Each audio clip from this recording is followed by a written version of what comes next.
E a Caitlin é professora do Departamento de Direito da PUC-Rio, coordenadora do Núcleo Legalité, no qual eu tenho a honra de fazer parte também, e também a minha colega advogada.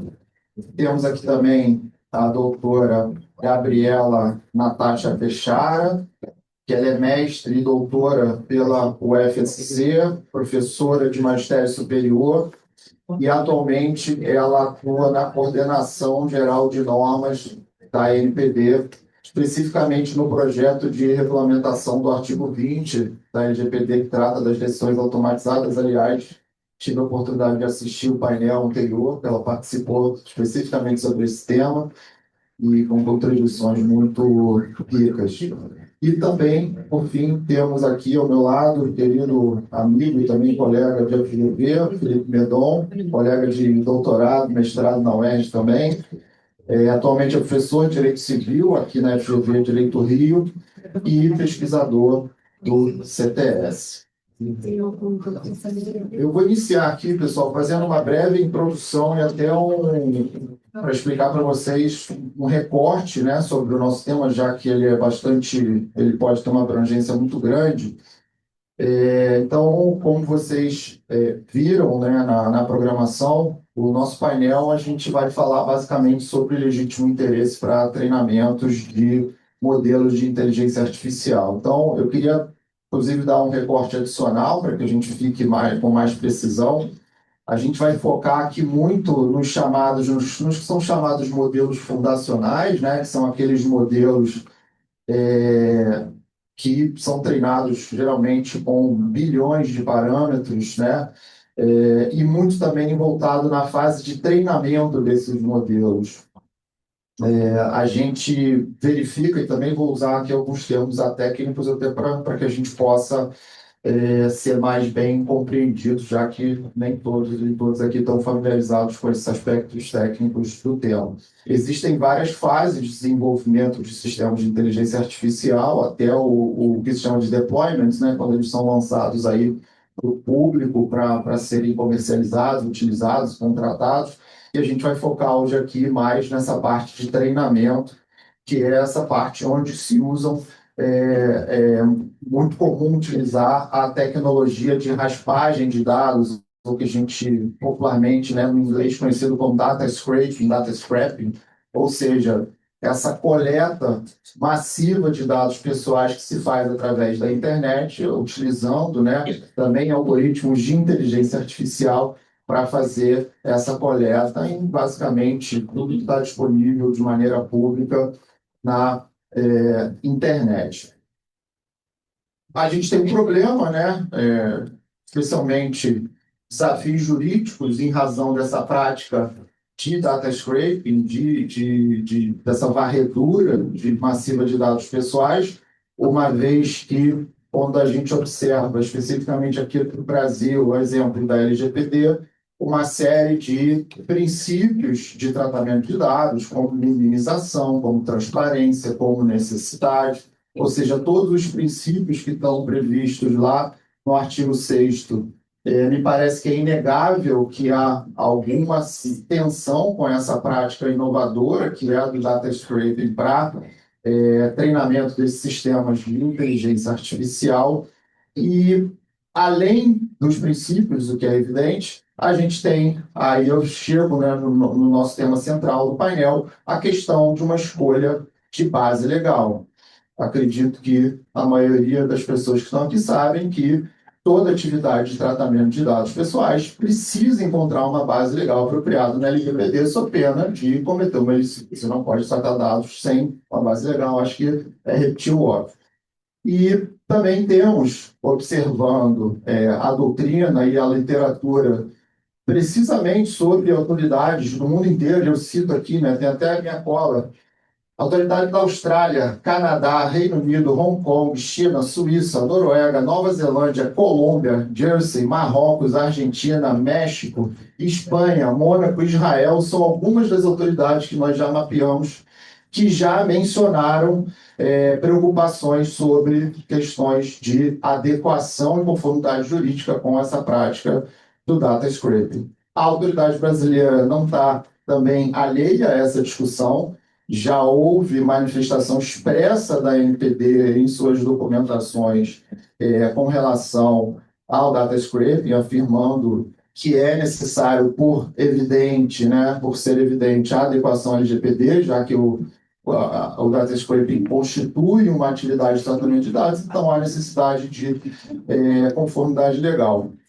E aí, qual é a base legal que comumente, né, não são todos os casos, mas se comumente se estabeleceu para essas atividades de tratamento, para treinamento de inteligência artificial dos modelos fundamentais? De maneira quase que unânime, né? Existem algumas divergências pontuais, mas a maioria das autoridades no mundo inteiro mencionam que o legítimo interesse seria, a priori, a base legal mais adequada. A gente tem orientações, inclusive, do ICO já recente nesse sentido, do CNIL na França nesse sentido. Então, a gente tem já algumas autoridades aí se posicionando para essa questão. E aqui no Brasil, como não poderia ser diferente, a gente tem todos os desafios relacionados ao legítimo interesse, que está previsto como uma base legal, assim como, por exemplo, no GDPR. E, para nos desafiar mais ainda, nós temos algo que é muito inovador no Brasil, que não encontra correspondente no GDPR, que é o artigo 10º da LGPD, que fala lá do legítimo interesse, então traz, por exemplo, reforço argumentativo com relação ao princípio da transparência, né? Enfim, uma série de minimização, necessidade, estão reforçados no artigo 10º. A questão também do artigo 37, que menciona expressamente legítimo interesse do registro das atividades de operação. Ou seja, gente, tudo isso para dizer que não é fácil a tarefa do agente de tratamento que faz data scraping, sob ponto de vista de GDPR, muito mais ainda da LGPD, já que é uma legislação relativamente nova no nosso país. Por fim, eu só queria contextualizar também para as pessoas que não estão muito familiarizadas com o legítimo interesse, apesar de ser algo que foi introduzido no nosso ordenamento pela LGPD, não é um não é algo que é novo no mundo inteiro, né? A ideia do legítimo interesse como base legal surgiu na Europa na década de 90, já foi contemplada na diretiva de 1995 na Europa, ou seja, a gente já tem aí algumas décadas de evolução desse instituto, dessa base legal, mas que ainda traz muita polêmica, ainda traz bastante debate mundo afora. Então, feita essa pequena introdução para confundir ainda mais as nossas cabeças, né? Eu queria começar aqui a fazer as perguntas. Eu acho que todo mundo aqui já sabe, né, como é que funciona a nossa dinâmica. Eu vou fazer uma pergunta para cada um dos panelistas, das panelistas, depois nós vamos abrir para que as senhoras e senhores possam fazer perguntas e considerações, e os panelistas também vão poder debater entre si, caso queiram.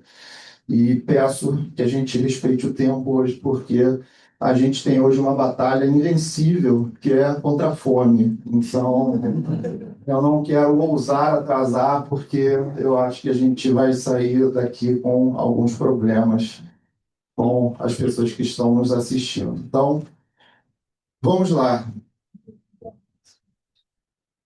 Pode deixar, vou tentar. Mas, enfim, espero que a gente tenha ótimo debate, tenho certeza que serão muito ricos e que a gente vai sair daqui com bastante reflexão positiva. Queria começar com a doutora Gabriela. A minha pergunta é o seguinte: a gente já teve, né, algumas manifestações da NPD com relação à raspagem de dados e legítimo interesse. Então, quero destacar aqui, por exemplo, no radar tecnológico número 3 de 2024, a NPD falou claramente, expressamente, que quem faz data scraping precisa respeitar a LGPD, precisa de conformidade. Então, a gente já tira aí alguns argumentos que a gente vê pipocando em um artigo ou outro, algumas pessoas aí falando que mas ali está em código, não tem dado pessoal. Tá, mas isso é talvez nas fases subsequentes, se não na fase de raspagem de dados, onde há claramente atividade de tratamento de dados. Na medida cautelar de julho de 2024, lá da doutora Miriam Wimmer, né, diretora da NPD, ela questionou a idoneidade do legítimo interesse para dados sensíveis, o que é óbvio, já que não está previsto no artigo 11, né? Acho que não tem muita dúvida sobre isso. E também apontou possíveis violações aos princípios da LGPD como necessidade e finalidade. E também na tomada de subsídios em 2025 sobre tratamento automatizado, esse assunto veio na pergunta, acho que número 6 da tomada de subsídios, onde a autoridade perguntou para o público, né? Nós, inclusive, lá no Legalité, fizemos contribuições nesse sentido, identificou ali quase que a maioria das contribuições atestando que a melhor base legal com diversas ressalvas para tratamento de dados pessoais do data scraping seria o legítimo interesse, né? Então, eu queria te perguntar, Gabriela, como que a NPD está vendo esse assunto, se a NPD está com algo nesse sentido, algum estudo, alguma medida nesse sentido, para tratar desse problema do legítimo interesse como base legal para raspagem de dados.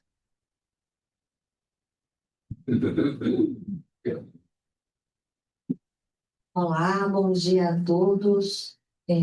Não sei se alguns aqui estiveram nos acompanhando no painel anterior, mas novamente, então, eu os saúdo, cumprimento os colegas presentes. Agradeço imensamente o convite do Rodrigo para integrar esse painel. Tenho certeza de que vamos aprender muito mais do que qualquer outra coisa, né? Eu faço parte da coordenação de normas da ANPD. Então, a coordenação de normas, ela se debruça sobre a regulamentação dos itens constantes na agenda regulatória da autoridade. Entre esses itens, nós temos a regulamentação do artigo 20. Então, é sobre isso que eu posso falar para vocês aqui com relação ao que a gente vem estudando sobre essa relação do legítimo interesse, do uso da hipótese legal do legítimo interesse em treinamento de IAs, e aí, enfim, também, né, em todo o ciclo de vida. Nós temos acompanhado o tema com bastante atenção e, ao mesmo tempo, que com bastante prudência, porque, como a gente pôde observar até mesmo da fala do Rodrigo, existem várias autoridades internacionais que têm se debruçado sobre o assunto de forma bastante minuciosa, de forma ativa, e é difícil, às vezes, a gente chegar num consenso ou num caminho único que pode ser seguido. Então, dentro dos trabalhos do projeto de regulamentação do artigo 20, a gente, claro, que se depara com a questão das hipóteses legais que subsidiam, sustentam o treinamento de sistemas de IA. E, obviamente, não podemos deixar de, então, lidar com talvez aqui problemáticas trazidas pela escolha do legítimo interesse como base legal, talvez assim, mais utilizada para o treinamento desses sistemas. E aí, ao mesmo tempo, a gente começa a ter que compatibilizar algumas outras questões, princípios, fundamentos da LGPD. Rodrigo aqui mencionou na pergunta o radar tecnológico feito pelos colegas da CGTP, voto da diretora Miriam Wimmer, que mencionam alguns poréns que perpassam a temática do uso do legítimo interesse como hipótese legal, e até fazendo um gancho no painel anterior, que teve uma colega, acho que foi a Gisele, que mencionou a questão do legítimo interesse, né Gisele? No treinamento dos sistemas de IA, a gente tem algumas questões que precisam ser compatibilizadas e a gente não pode, então, fazer uma leitura dos dispositivos da LGPD sem levar em consideração o conjunto, ou talvez o ecossistema que a LGPD cria. Nós temos aqui que, ao mesmo tempo, pensar legítimo interesse, pensar também, sim, princípio da necessidade e alguns outros, mas, a depender do caso concreto, a depender das necessidades daquele que faz o treinamento dos sistemas de IA, talvez ele tenha que, de alguma forma, demonstrar uma compatibilidade com alguns princípios ou falta. Então, por exemplo, vamos pegar aqui o princípio da necessidade que foi mencionado. Minimização dos dados no treinamento dos sistemas de IA.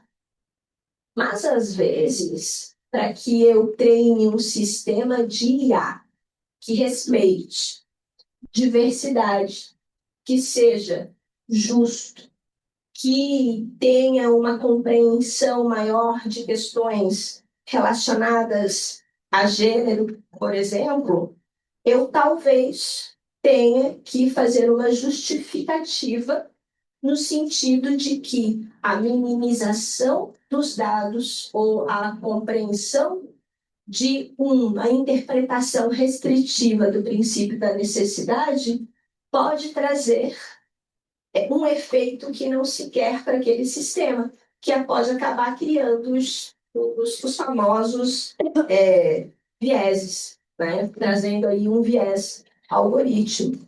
Então, assim, acho que o que eu posso dizer é que nós estamos debruçados sobre a temática e estamos pensando muito nos aspectos práticos que seriam direcionados aos controladores, que seriam direcionados àqueles que fazem uso de sistemas de IA, porque não podemos ignorar também, às vezes, as situações de pseudonimização, né, que devem ser consideradas, e como, então, criar boas práticas, criar possibilidades que permitam que esses sistemas continuem a usar dados para treinamento, ao mesmo tempo que os dados pessoais sejam respeitados. Então, tivemos aí o recebimento de algumas reflexões, de alguns subsídios, com a tomada de subsídios que nós abrimos. As respostas, elas apresentaram uma certa convergência, né, no sentido de a gente conseguir utilizar a hipótese legal do legítimo interesse no treinamento de sistemas, mas também isso deve vir acompanhado com algumas salvaguardas, alguns cuidados, como, por exemplo, a realização de avaliação de impacto de proteção de dados e também mecanismos robustos de governança. E aí, acho que não temos ainda uma resposta única, uma solução padronizada. Acho que o que a gente pode dizer é que o uso do legítimo interesse no contexto do treinamento de IA depende também muito da análise do caso concreto, das salvaguardas adotadas e do grau de risco envolvido. E isso faz com que a gente entenda que nós precisamos de uma construção regulatória que seja perpassada por muito diálogo, uma cooperação institucional também bastante forte entre os interessados e um aprendizado contínuo, porque os sistemas de IA estão sempre evoluindo, né? A gente está falando de um modelo hoje, de uma tecnologia hoje, que daqui a 2, 3 meses, 6 meses, ou menos de um ano, pode vir a apresentar situações diferentes. Então, na construção desse entendimento, desse nosso entendimento no projeto de IA, a gente tem observado atualmente essas discussões que se encontram em andamento, principalmente com relação a esses posicionamentos de diferentes autoridades internacionais que vêm adotando todas elas posições, né, regulatórias diversas. É, e a gente entende, então, nesse sentido, que ainda temos muitas perguntas em aberto, muito mais do que respostas. E estamos aqui gratamente participando desse painel para ver se conseguimos aqui colher algumas ideias, é, estabelecer diálogo com vocês e, de repente, tornar esse processo regulatório mais dinâmico. Obrigada.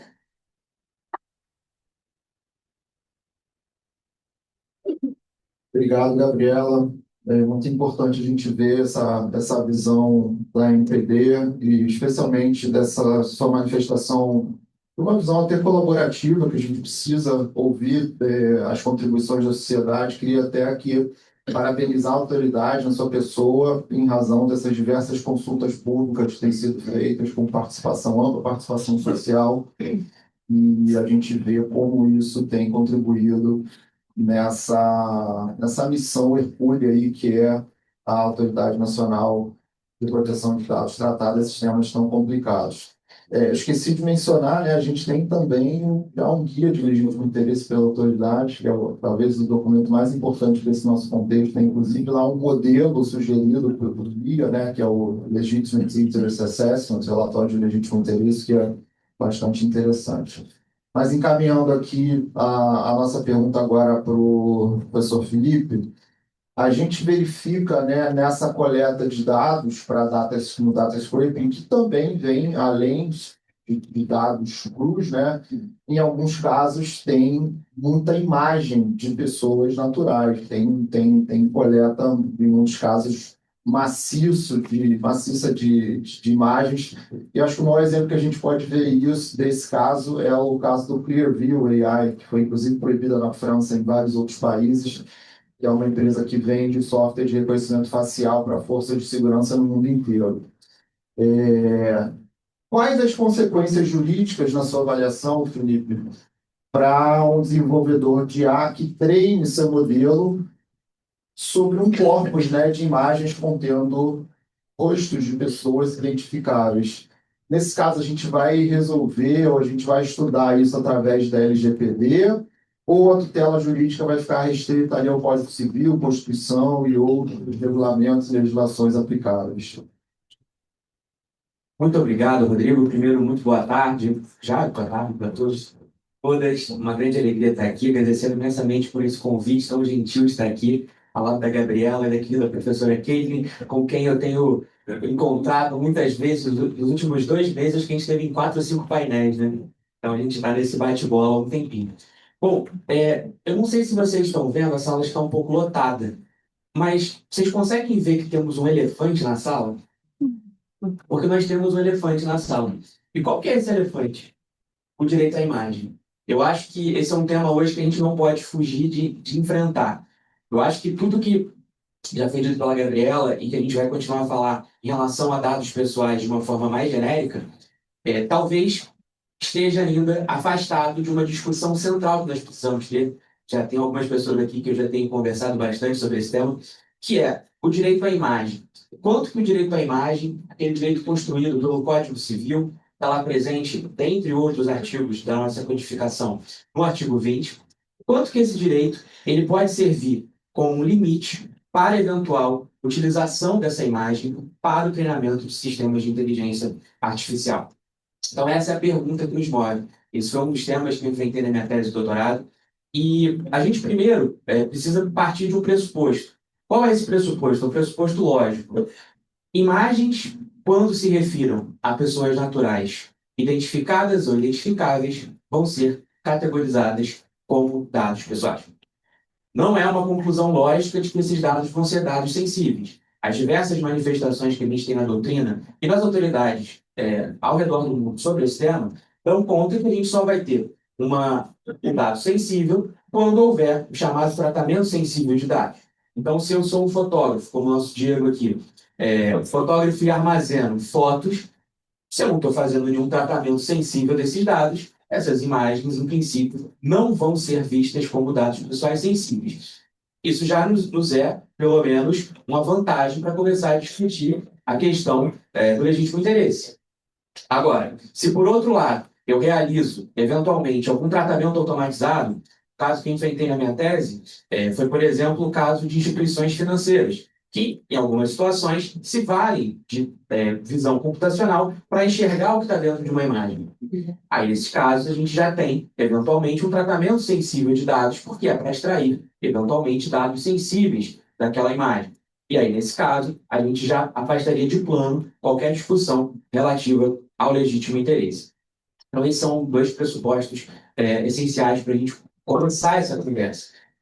Uma segunda questão que eu acho que a gente precisa também acordar aqui, que é esse elefante que eu estou dizendo a vocês, é que hoje raspar dados e imagens aqui a gente já viu que são dados na internet é uma prática de mercado corriqueira que todo mundo faz. Então isso já nos dá uma primeira questão importante, que é, ainda que a gente venha a dizer que esse tipo de raspagem é ilícita, viola a LGPD, viola o Código Civil, a gente tem um problema prático, que é a maioria dos serviços que estão sendo oferecidos no mercado, sistemas que estão no mercado, são sistemas que já foram treinados com imagens. E a pergunta é, qual é a solução diante disso? A gente vai destreinar o modelo? Tecnicamente possível? É tecnicamente possível destreinar um modelo que já foi treinado? Será que a gente vai voltar? Será que a gente vai, a partir de agora, impedir novos treinamentos? Será que a gente vai dizer que os modelos têm que ser abortados, não podem mais ser utilizados, e por isso a gente vai ficar, vai ter que retreinar tudo do zero? Essas são perguntas válidas. Ou, uma possível endereçamento por esse caso é a gente pensar em soluções alternativas. Algo que a gente já tem visto muito acontecer na indústria, especialmente internacionalmente. Porque quando a gente fala da utilização da imagem, e aqui o nosso Código Civil trata imagem e voz como a mesma coisa, a gente está falando de ordens de problemas muito distintas. Uma coisa é eu coletar dados de imagens para uma rede social. Outra coisa é eu coletar para um sistema, por exemplo, que gere música. Música essa que, eventualmente, vai competir com o próprio criador de conteúdo. Hoje a gente já está vendo isso acontecendo aos montes. É uma preocupação central hoje da indústria do entretenimento, como que certos tipos de música já estão sendo perdidos. A criação autoral. Então, um exemplo simples para vocês. Músicas de transição em vídeo. Por que eu vou contratar um sistema que vai... desculpa, por que eu vou contratar uma empresa ou, enfim, um artista para gerar música para mim de transição de vídeo, se eu posso simplesmente ir num aplicativo qualquer e gerar uma música com inteligência artificial que até atenda mais exatamente aquilo que eu quero. Essa base de dados, eventualmente raspada, sem consentimento, sem uma base legal bem definida, ela pode vir a acabar a competir com o próprio criador de conteúdo. Quais são as soluções para isso? O que a gente já está vendo? A gente tem visto soluções distintas que são muito tailor-made, que são muito de acordo com o tipo de setor. Vou dar um exemplo para vocês americano. A gente viu um caso do jornal The New York Times que estava processando a Amazon. Qual foi a conclusão que eles chegaram? Vamos fazer aqui um acordo. Vocês estão raspando o meu conteúdo para treinar o seu modelo, estão usando para diversas razões. Vamos fazer um acordo bilateral em que você se compromete a utilizar meus dados para treinamento, mas sempre que você tiver um produto que indique alguma coisa, indique uma notícia do The New York Times. Um acordo bilateral. Caminho semelhante talvez possa ser uma solução para a música, mas eventualmente num caminho de licenciamento coletivo, que haja uma remuneração para esses autores. Porque eu acho que a gente precisa partir de um pressuposto que o scraping, essa raspagem, já virou prática de mercado. A gente tem um problema que está acontecendo, ou uma solução, depende do ponto de vista que a gente quer dar para esse tema, e a gente precisa pensar em possíveis soluções para endereçar isso. Agora, voltando para o direito à imagem, aqui resgatando um pouco nossa base civilista, que eu sei que temos 3 doutores em direito civil, eu, Rodrigo, Caitlin, Gabriela, não sei se é civil também? Eu aprendi bastante em civil, mas não na academia. Não na academia. Então, temos aqui pessoas que estudaram muito o tema do artigo 20, pelo menos na sua formação ali do mestrado e doutorado. E o nosso artigo 20, ele vai dizer que é possível utilizar a imagem de uma pessoa ou expor essa imagem mediante autorização, que pode ser expressa ou tácita, ou diante daquelas hipóteses, aqueles conceitos jurídicos determinados como a administração da justiça. E nós temos um caso muito interessante julgado pelo STJ há alguns anos atrás, muito antes dessa discussão sobre inteligência artificial, foi um caso de uma ex-BBB, a Aline. Não sei se vocês já ouviram falar dessa história. Ela era uma ex-BBB que havia postado, havia caído no anonimato. E aí um jornal queria fazer uma reportagem com ela, trazendo como que estava a vida dos ex-BBBs. Foram até ela e falaram, olha, o que você está fazendo na sua vida fora? Hoje vem carteira, mas não quero que as pessoas saibam disso. Enfim, sair da vida pública, quero ficar aqui, continuar nesse ostracismo. E aí perguntaram para ela, mas pode tirar uma foto sua entregando carta? Ela, não quero. O que o jornal fez? Foi até a rede social dela, se não me engano, na época no Facebook, coletou imagens que ela havia postado no seu perfil público, mas que era um perfil destinado não para outras pessoas, mas sim para seus amigos próximos, e utilizaram essa imagem na reportagem. Ela entrou, então, com uma ação, e essa ação foi pedindo indenização pelo uso indevido da sua imagem, apesar de ser uma imagem postada na sua rede social. E o que entendeu o STJ é que é muito parecido com algo que o professor Daniel Solov e o Audrey Hartzog escreveram recentemente no artigo, que não houve uma legítima expectativa por parte dela que aquela imagem que ela postou para uma finalidade X, que era que seus amigos conhecessem, fosse utilizada para uma finalidade Y, que é um veículo de imprensa ganhar dinheiro com a sua imagem. E aí, trazendo aqui para a nossa discussão da IA, a pergunta que a gente tem que se fazer é: há alguma utilização com fim comercial, ainda que indireto, quando se coleta uma imagem de uma pessoa? Me parece que sim. Então, a pergunta consequente é: como que a gente resolve isso? Qual o modelo de remuneração que a gente dá para isso? Essa, eu acho que é a pergunta que a gente pode tentar aqui endereçar para resolver esse elefante que está aí apertado no meio de vocês aqui na sala. Obrigado.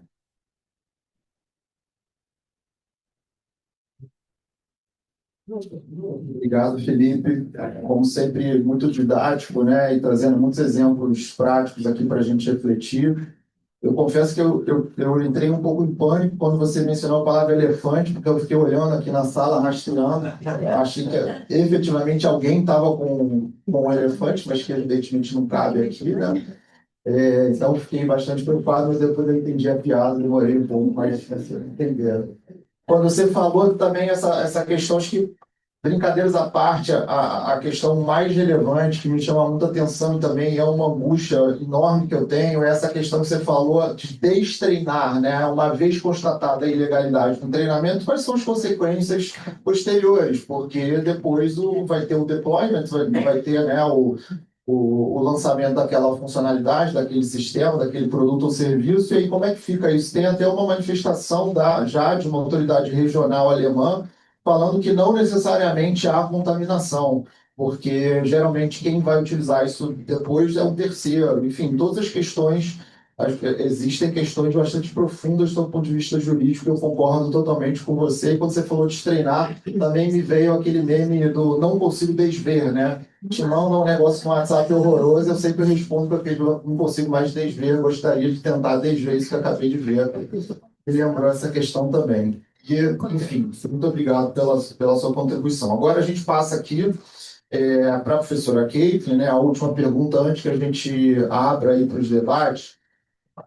Caitlin, a gente observa, já mencionei, mas faz parte da contextualização da pergunta, o artigo 11 da LGPD não prevê o legítimo interesse como base legal viável. Então, quando a gente estiver diante de dados de natureza sensível, a gente não pode buscar o legítimo interesse. Isso já me parece consolidado pela doutrina, pela própria autoridade nacional, que já mencionou isso no próprio guia de legítimo interesse, então acho que não cabe nisso da discussão. E aí a gente lida com um problema de ordem prática, que quando se faz data scraping, por mais que se coloquem filtros e todas as tecnologias lá disponíveis, vai vir em algum momento, provavelmente virá dado sensível. É quase que aquele negócio do arrastão que tem lá com a rede no mar, é para pegar peixe, mas aí vem pneu, vem pedaço de sofá, aquela coisa toda que está lá descartada no fundo do mar, que não era a intenção inicial, né, daquela varredura que se fez. Além disso, a gente tem um problema também, já mencionado aqui na minha introdução, de cumprimento de princípios, porque a gente tem lá os princípios da exatidão dos dados, da necessidade da minimização, ou seja, só se deve utilizar os dados minimamente necessários. Esse princípio, inclusive, está reforçado no artigo 10º. Como é que a gente lida com essa questão? O que se deve... Quais são os desafios nesse sentido e o que se pode fazer, sob o ponto de vista de ordem prática, para mitigar ou para contornar, se é que isso é possível, né, pelos controladores que fazem o data scraping com base no legítimo interesse. Então, essa pergunta singela, extremamente simples, que eu queria que você respondesse em 7 minutos. Obrigada, Rodrigo. Vou marcar aqui meus 7 minutos.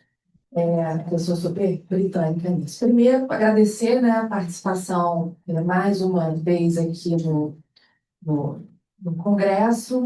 Agradecer também por fato do Rodrigo ter exposto a minha idade a todos os presentes, ao dizer que eu orientei a monografia dele, é verdade, do qual eu me orgulho muito. E queria fazer um anúncio aqui, porque o Rodrigo é muito humilde, mas eu preciso fazer esse anúncio. Primeiro, o Rodrigo publicou a dissertação de mestrado dele sobre Big Data pela Lumen Iuris, que é um livro que é absolutamente fundamental. Por que eu estou falando do livro dele? Porque quando a gente está falando de treinamento, necessariamente, como a Gabriela já mencionou, a gente está se referindo necessariamente a uma grande base de dados, né, que vai se caracterizar por volume, variedade, essas coisas todas.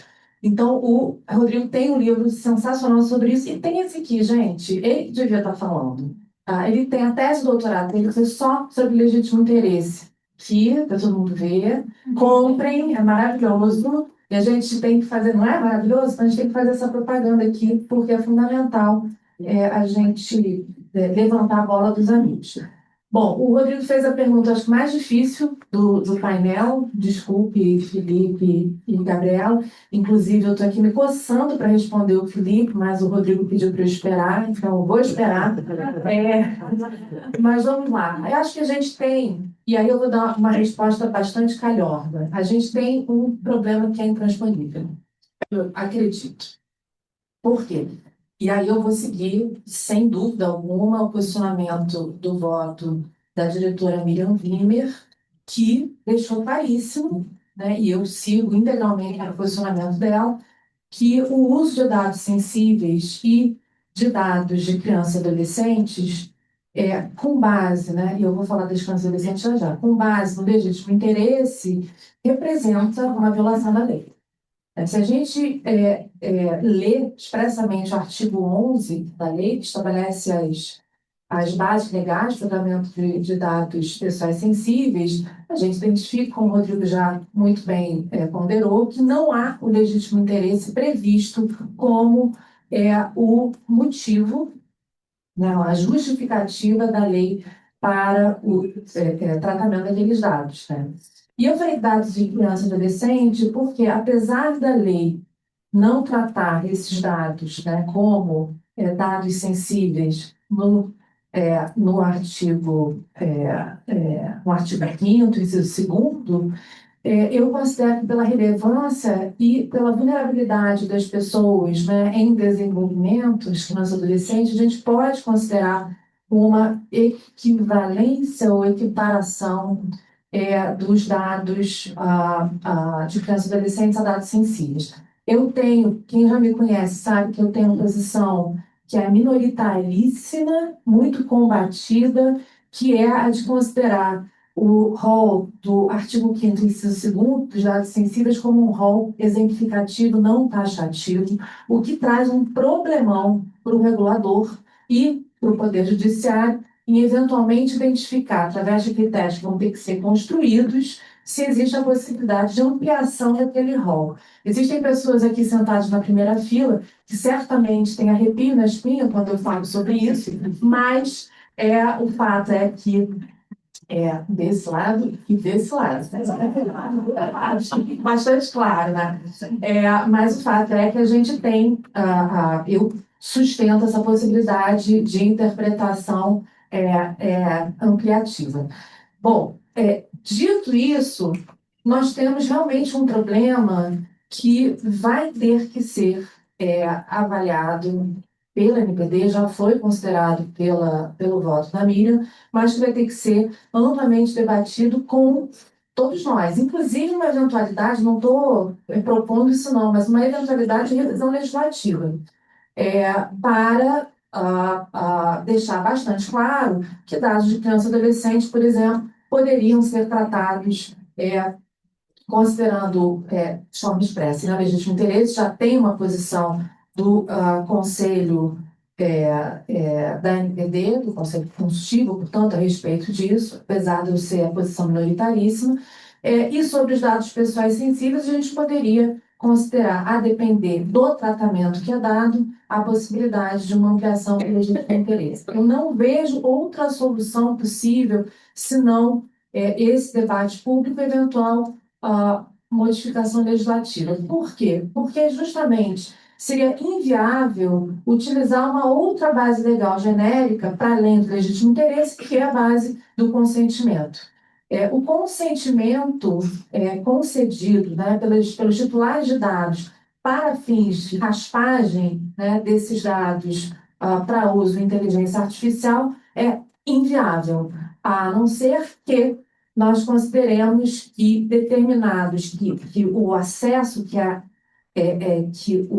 concessão desses dados para tratamento na internet, em sites, em redes sociais, ou, enfim, ou assemelhados, né, que nesse momento em que a gente está concedendo esses dados, a gente tacitamente está autorizando, tornando públicos esses dados e autorizando a raspagem. Mas isso eu acho que é forçar demais a barra. Vou ficar quietinha agora. Obrigada.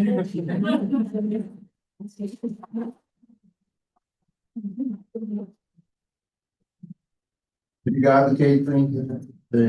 Acho que para acalmar a espinha da primeira fila, agora as pessoas estão mais tranquilas, mas realmente a sua provocação suscita bastante a nossa reflexão. É importante a gente mencionar, né, que há já uma comunicação oficial da NPD, me esqueci agora o número acho que a resolução, falando que há possibilidade de utilização das bases legais do artigo 7º para crianças e adolescentes, então legítimo interesse é admitido expressamente já pela NPD, desde que observado o melhor interesse, né?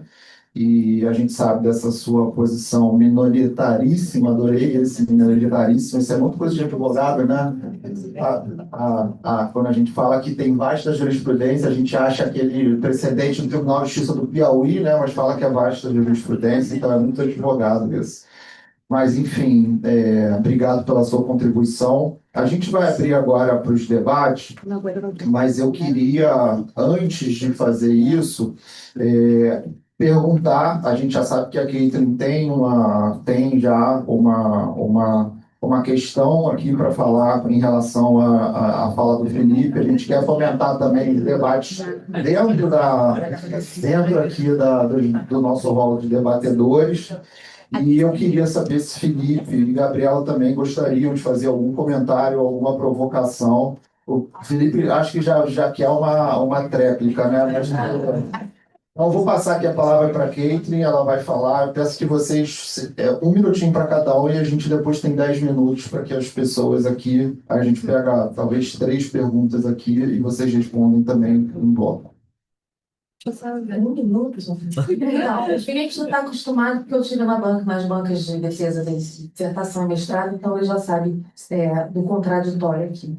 Em um minuto, né, eu acho que é importante a gente pensar a respeito do que o Felipe falou sobre dados tornados públicos, né? Dados públicos e dados tornados públicos, que é o caso da Aline, ex-BBB carteira, nem sabia disso. Novidade. Mas, enfim, a questão é, os dados que um titular disponibiliza na internet representam um consentimento tácito E, portanto, né, permitem, nesta base legal, né, com base, né, nessa hipótese justificativa da lei, o treinamento da inteligência artificial como raspagem, ou seja, vamos lá, o consentimento da LGPD é um consentimento livre, manifesto, aquelas, né, informado, aquilo que eles não sabem do que se trata, mas está na lei, a gente tem que construir esse conceito ainda, né? Então, a gente poderia pensar esse consentimento tácito do sujeito, ou seja, quando eu, titular de dados, insiro, né, concedo o tratamento daqueles dados pessoais para uma determinada aplicação na internet, naquele momento, ao consentir com aquele determinado tratamento, eu estou tacitamente consentido com uma eventual raspagem. Eu vou ficar quieta, porque tinha um monte de coisas para falar também aqui. Eu só estou ficando quieta, né? Não, só mais um minuto, você me deixa? Obrigada. Eu quero só fazer referência a um artigo do jovem professor Anderson Schreiber, que eu acho que a gente tem que ler. O Anderson ele fala o seguinte, ele fala do direito à reserva humana, né? Então, quando a gente contrapõe a ideia de treinamento da IA, ou qualquer uso de tecnologia que possa, de alguma forma, né, se beneficiar do humano, né? Como, por exemplo, o uso da voz e da imagem, né? Que não é a voz e a imagem da pessoa titular daquele dado, mas é a voz e a imagem que é uma reprodução assemelhada, né? Se a gente deve tutelar, quer dizer, na verdade, o Anderson sustenta isso também. A gente deve tutelar a pessoa humana, ainda que a reprodução daquela imagem, daquela voz, não sejam exatamente daquela pessoa. Exemplo, this person does not exist. Se vocês colocarem aí, todo mundo conhece, né? Esse site é maravilhoso, não tem nenhuma pessoa ali, mas eu fico enlouquecidamente apertando F5, porque eu acho que eu vou me encontrar lá, em algum momento. Sou eu? Não, mas é um assemelhado, então a gente tem a reserva do humano. Vamos lá. Responde. Estou me sentindo na minha banca de novo. Eu não lembro qual delas, né? Para a questão da imagem tácita, eu acho que a gente responde de uma forma bem objetiva. O consentimento tácito se interpreta restritivamente. Então, não tenho dúvidas de que não é uma autorização. Então, postou para um uso, não tenho dúvidas de que não é uma autorização tácita para outros usos. É diferente, por exemplo, se você tem uma plataforma cujos termos de uso dizem que você, ao postar fotos lá, pode ter aquela imagem utilizada. Aí é diferente. É diferente do cenário de uma pessoa que vai, de uma outra empresa qualquer, raspar aqueles dados que eu postei na rede social, cuja finalidade era postar numa rede social e não para outra finalidade. Então, acho que respondendo bem rapidamente e comprometido, eu diria bem. Está aprovado, Kate? Acho que você falhou dessa vez da banca. Você foi aprovado em todas as outras. Gente, brincadeiras à parte. Quem tem perguntas? Então já tem uma, duas. Tem mais? Uma, duas, três. Tá. Quatro. Então vamos fazer o seguinte. Vamos fazer, como a gente tem muito pouco tempo, vamos passar todas as perguntas e vocês respondem em bloco, tá bom? Porque senão não vai dar tempo de chegar na quarta. Opa, tudo bem? Bernardo aqui, queria fazer uma pergunta para todos da mesa. Historicamente, né, a gente tem várias questões que legitimam o tratamento de dados, né? Inicialmente, princípios, depois a gente teve o consentimento como uma grande base legal, isso evoluiu para um rol maior, mais amplo de bases legais, e essas bases legais elas são diferentes em diversas jurisdições. Por que atualmente, olhando para frente, olhando para onde a gente está caminhando, por que a gente vai continuar preso a bases legais? Queria saber se nós temos que ficar presos a bases legais ou se a gente poderia pensar e construir novos elementos legitimadores do tratamento de dados, como, por exemplo, talvez a proporcionalidade, que podem conferir talvez uma maior proteção, forçando controladores a, por exemplo, fazerem assessment, demonstrarem cálculos de proporcionalidade, enfim, essa seria a minha pergunta sobre novos elementos de legitimação de uso de dados. A minha pergunta para a professora, se fala da dona da AXA, eu trabalhei durante muitos anos em empresas de Big Data.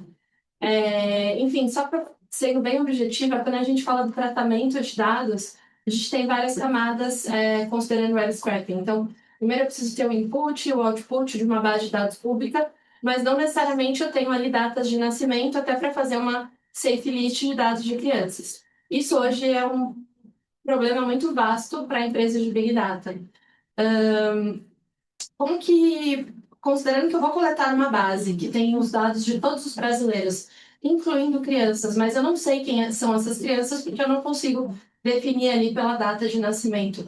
Qual seria a sua visão, professora? Porque, a princípio, a gente conseguiria demonstrar o legítimo interesse em todos os dados, pensando em boas práticas, em políticas públicas. Enfim, a gente consegue demonstrar várias justificativas. O problema é que eu só consigo descobrir, muitas vezes, por um achismo ou por outras bases, mas muitas das vezes eu nem sei se aquilo realmente, quem são aquelas crianças, mas existem os dados das crianças. Qual seria a sua visão sobre isso? Porque quando a gente fala de uma base já tratada, em que eu consigo definir que aqueles dados são de crianças, é muito tranquilo a gente seguir uma linha de raciocínio de regramento. O problema é quando isso não acontece, que na maioria dos dados públicos disponibilizados pelo governo hoje, acontece justamente essa lógica que eu expliquei. Não sei se eu fui clara. Paula Zanona.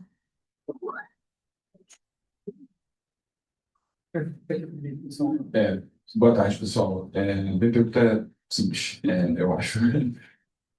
Essa saída proposta do consentimento tácito, especialmente, mas não apenas naquela possibilidade que o Felipe colocou de redes sociais, com termos de uso, que tem isso, ela não seria um pouco inviabilizada, digamos assim, pela impossibilidade de você revogar seu consentimento, até pela perspectiva da questão do destreinamento, né, depois que ele já fez o trade e tudo. Oi, boa tarde. Minha pergunta também é bem simples e direta, e aí eu vou sair um pouco do contexto de dados tornados manifestamente públicos pelo titular, né, no caso de web scraping, mas falando mais especificamente do compartilhamento ou venda de perfis, né? Então, perfis de comportamento, perfis de opinião, perfis de consumo, etc.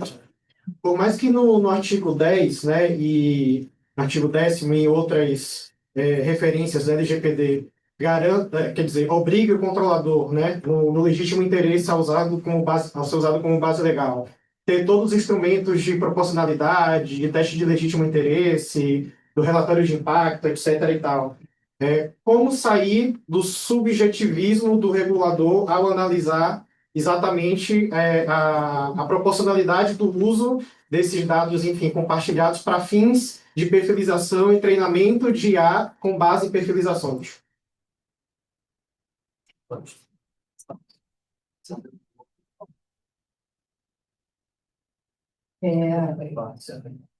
Mas é porque o tema é dificílimo, né? Porque a gente entra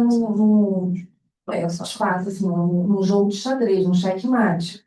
Seria muito fácil a gente chegar para o Yuri e falar, olha, sinto muito, é o que é, a gente tem uma série de documentos que servem para o controlador e o operador, né, prestarem contas junto à autoridade, como também, né, frente aos titulares. Existe, portanto, né, eu adoro essa palavra, um compliance, existe, portanto, atendimento ali mínimo, né, às normas da NPD, da LGPD e as resoluções da NPD. No entanto, se atende a esses requisitos formais, mas não se consegue atender materialmente ao que se pretende ao tutelar os direitos dos titulares, né?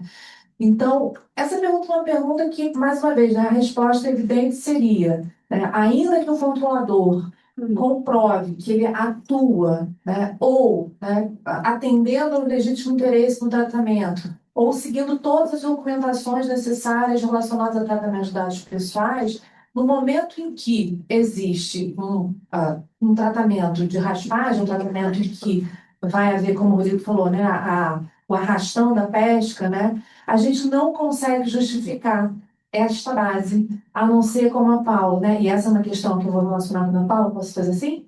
Que vai relacionar com a da Paula, que é como saber, aprioristicamente, quais são os dados que vão ser utilizados nas bases públicas para o treinamento da IA. A gente só consegue fazer isso a posteriori. A posteriori já está feito. O que a gente faz, então, a posteriori? Anonimiza. Porque também destreinar, anonimizar, tecnicamente, como é que a gente vai conseguir fazer esse procedimento? E aí eu vou levantar a bandeirinha da ignorância, não sei nem se é possível. Destreinar, eu sei que não. Mas anonimizar a posteriori, mas o tratamento já está realizado fora das hipóteses legais previstas no artigo 7, no artigo 11, né?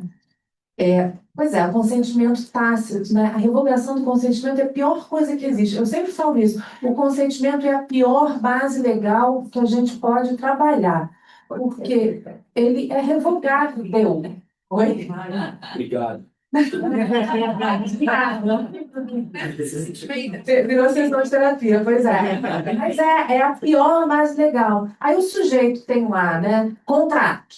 Né? O contrato é a base legal maravilhosa, está no contrato. Tá? Contrato, né? Execução do contrato. Aí o sujeito bota na última cláusula, né?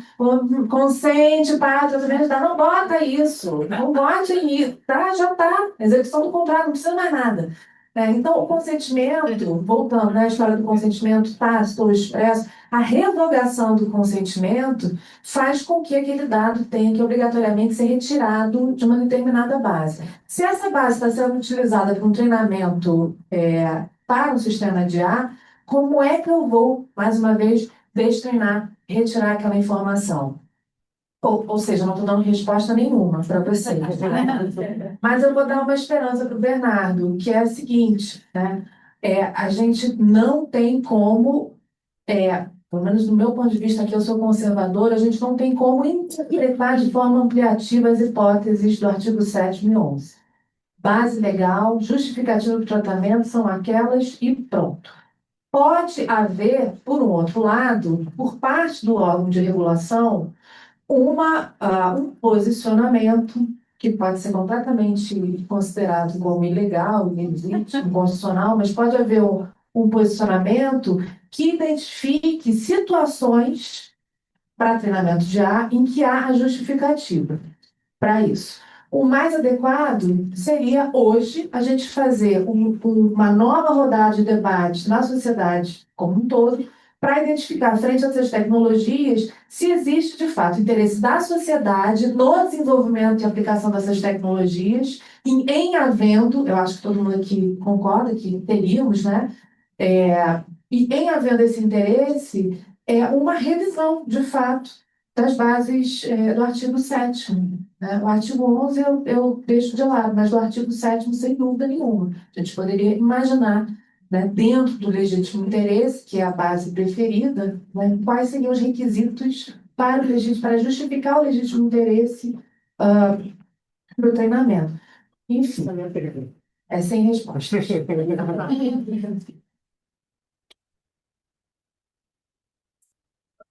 Bom, vamos lá. Muitas questões e um almoço a caminho.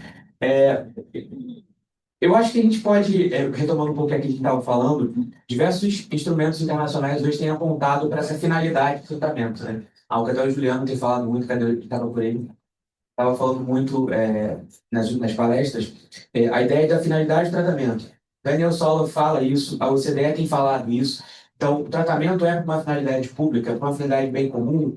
Qual é a finalidade desse tratamento? Vai trazer um bem geral? No fundo, não deixa de ser ali uma análise bastante consequencialista, mas, enfim, é uma discussão que está se levantando, porque eu acho que abandonar as bases legais do CUR, eu acho que a gente vai correr um risco aqui de segurança jurídica muito grande, porque a gente vai cair no casuísmo de definir a cada nova situação o que é proporcional, o que não é proporcional. Sobre a impossibilidade de divulgação do consentimento, acho que a gente também precisa ver isso a partir de uma ótica de proporcionalidade. Boa-fé objetiva. Boa-fé objetiva, ela se aplica para os dois lados.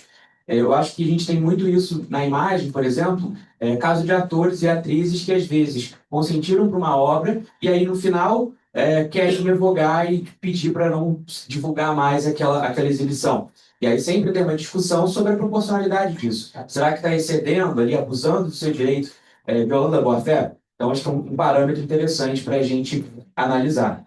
E o último ponto que eu queria retomar é sobre a decisão da NPD, eu estava até comentando aqui com a Gabriela, sobre o caso da Meta AI, porque nessa decisão foi interessante que se falou da impossibilidade de utilizar o legítimo interesse para tratar dado de criança naquele contexto, só que isso se referia aos perfis de criança, mas não se referia ao conteúdo de criança que fosse postado por terceiros. Então, por exemplo, que a gente conhece como sharing, pais, mães postaram a foto da criança e aquela imagem vai estar ali no bolo. Apesar de não ser o perfil de criança, ela não foi, pelo menos da minha leitura, ela não integra o escopo da decisão da NPD. Então, acho que também é algo para a gente refletir. Bom, vou responder aqui bem rapidinho a pergunta que o Bernardo fez, porque acho que todo mundo está com bastante fome. Então, Bernardo, pensar bases legais, novos elementos, né? Eu acho que no exercício da atividade regulatória, a partir dos estudos que nós fazemos das bases legais, pode ser que surja um eventual convencimento de que nós podemos ir além, de que nós podemos incorporar novos elementos na consideração do uso dessas bases legais. Mas eu não entenderia essa possibilidade de surgimento de um novo convencimento a partir de uma ideia de substituição, e sim de soma. Até porque, para evitar um ambiente de incertezas e a gente cair em questões de insegurança jurídica. Obrigada. Pessoal, vou ser super breve para a gente fechar os debates. Eu queria fazer alguns pequenos comentários, até pela questão histórica do legítimo interesse. A gente observa, isso foi fruto do objeto da minha pesquisa de tese de doutorado, quando eu falei sobre o legítimo interesse, e aquele aqui me matando de vergonha. O legítimo interesse ele surge lá na década de 90, em 1990 exatamente, começou a surgir nos debates europeus, justamente por força de uma pressão da iniciativa privada, um lobby legítimo da iniciativa privada, falando o seguinte: olha, a tecnologia está evoluindo, a gente precisa cada vez mais do consentimento das pessoas. Tudo é consentimento. Não está funcionando. Gente, isso é 1990. Então, vamos criar uma nova possibilidade que vai ser um conceito jurídico indeterminado para que a gente tenha mais liberdade para tratar dados. E aí, o que fez o regulador europeu? Ok, é legítima a sua demanda, mas, ao mesmo tempo, vamos botar medidas e salvaguardas adicionais para que você não tenha um cheque em branco. E a partir daí se cria o legítimo interesse, ele vem na diretiva de 95, e a partir daí, pelo efeito Bruxelas, ele se espraia para o mundo inteiro, exemplo do Brasil, que a gente também positivou pela primeira vez no nosso ordenamento legítimo interesse na LGPD. E o que aconteceu com o legítimo interesse? Ele virou hoje a principal base legal utilizada por todos os agentes de tratamento do setor privado no mundo inteiro. Tem quem afirma, Marcelo Leonardi fala sobre isso, Doneda já escreveu sobre isso, saudoso querido amigo Doneda. Então, a gente tem que tomar muito cuidado quando a gente pensar em legítimo interesse para a gente não banalizá-lo e o interesse não virar o próximo consentimento, que é o que está acontecendo, infelizmente. O legítimo interesse está sendo banalizado e está acontecendo com ele já o que aconteceu com o consentimento, que a gente fez essa sessão de terapia que fala, pelo amor de Deus, consentimento é horroroso, só dá problema. E isso agora está começando a acontecer com o legítimo interesse. Então, fica essa reflexão para que a gente não o banalize também, porque aí acho que a única solução, Bernardo, talvez seja essa para o futuro. Olha, vamos ter que fazer a reforma legislativa, talvez, porque o troço não funciona. E vejam, o legítimo interesse foi criado numa época que não tinha IA, basicamente, não tinha data scraping, não tinha nada do que a gente tem hoje no estado de coisas social, tecnológico e político e econômico. Então, talvez seja essa a melhor solução. Então, pessoal, tudo isso para dizer que a gente sai daqui muito mais confuso do que entrou e com fome também bastante acentuada. Eu queria agradecer, muito feliz e orgulhoso de ver essa sala cheia e até a próxima.